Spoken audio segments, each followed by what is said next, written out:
38-year-old Michael DiPolito decided to look for an escort for the night while his wife was out of town. 35 minutes after calling a service that night, 26-year-old Dalia Muhammad came a-knocking on married Michael's front door. I'm not quite sure what magic Dalia had, but only 2 weeks after that first service, Michael DiPolito filed for divorce from his wife after 7 years of marriage and immediately proposed to Dalia with a $20,000 engagement ring. Oh my gosh, okay. So Dalia obviously said yes, and the two got married 4 months later on February 2nd, 2009. Michael DiPolito's probation officer comes over unannounced for the first time ever. Michael had actually served 7 months in prison back in 2001 for a fraud operation and was given 28 years probation. The probation officer and 2 detectives confronted Michael with the news that they had received multiple anonymous calls about Michael selling from his home that he shared with Dalia. They searched the home and found nothing. The next weekend, Dalia and Michael went to a nice resort in Palm Beach for the weekend, and towards the end of the trip,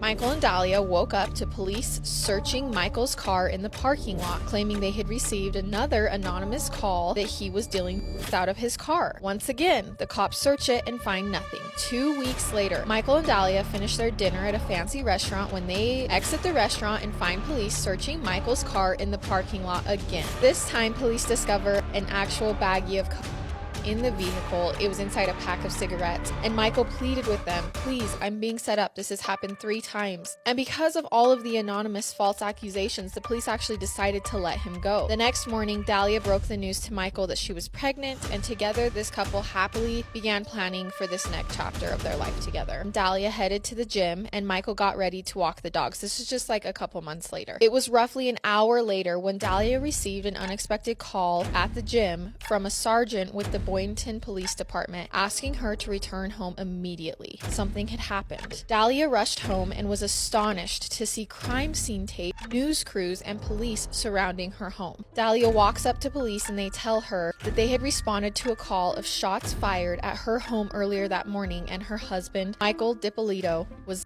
No.